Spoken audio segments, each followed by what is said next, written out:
금리 인상입니다.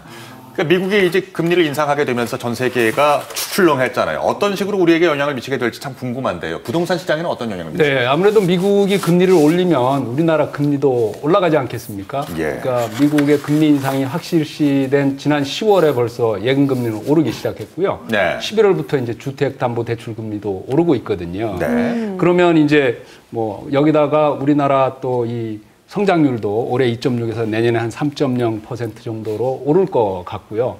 그리고 그러다 보면 한국은행도 내년 하반기에는 기준금리를 한 번 정도 올릴 것 같거든요. 네. 그런 점에서 보면 이제 국내 금리, 특히 대출금리도 이제 오를 일만 남았다 이렇게 볼 수가 있는데요.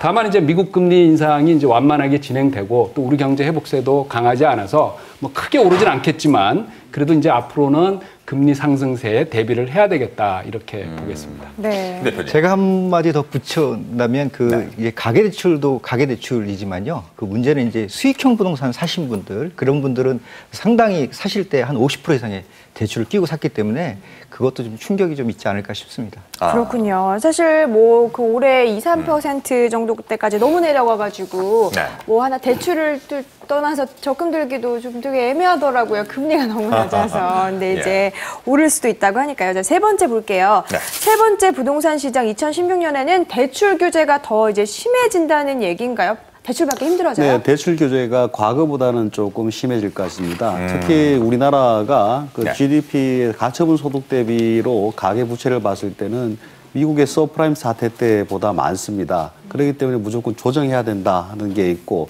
그래서 이제 정부에서는 이제 대출 조정을 하는 대책을 얼마 전에 만들었습니다. 네. 그렇다고 해서 뭐 시장에 큰 충격을 주겠는가 그렇지는 않고요. 크게 보면은 이제 신규로 주택담보대출을 받는 사람 또는 이제 돈을 좀 많이 빌리는 사람들한테는 원리금을 좀 의무적으로 빨리 내라는 쪽으로 강화됐습니다. 네. 실제 여기에 뭐 그 LTV라든가 뭐 담보 대비 대출 가격 비율, 그다음에 뭐 연소득 대비 그 자기들 그 연소득 대비 그 대출 원리금 납부 비율인 DTI 60% 넘는 경우에 이제 규제를 적용받게 되는데 실제 우리 은행권에서 LTV는 한 50%로 관리되고 있고요.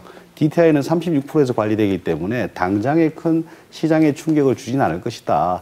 그러나 정부에서 생각하는 것은 가계 부채를 이렇게 줄인다는 것보다는 증가율을 조금씩 조정해보자. 그런 차원에서 이제 지금 정책들이 나왔습니다. 물론 심리적으로 약간의 영향을 미치겠지만은 그렇게 또 뭐 오랜 기간 동안에 뭐 나쁜 악재로 작용하지는 않을 것 같습니다. 그렇죠. KBS